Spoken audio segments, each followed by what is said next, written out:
దావీదు తనకున్న నమ్మకాన్ని బట్టి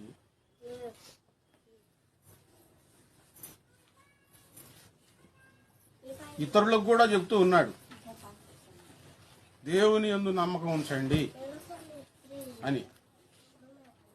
ఎప్పుడు నమ్మకం ఉంచాలి? ఎల్లప్పుడూ ఆయన యందు నమ్మకం ఉంచుడు.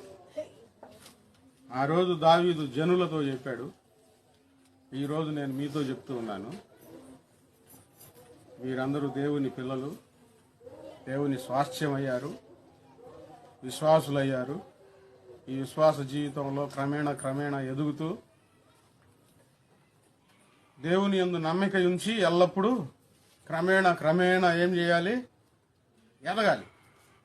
దేవుని మీద నమ్మకం ఉంచినప్పుడు అది జరుగుతుంది. ఎదుగుదల అనేది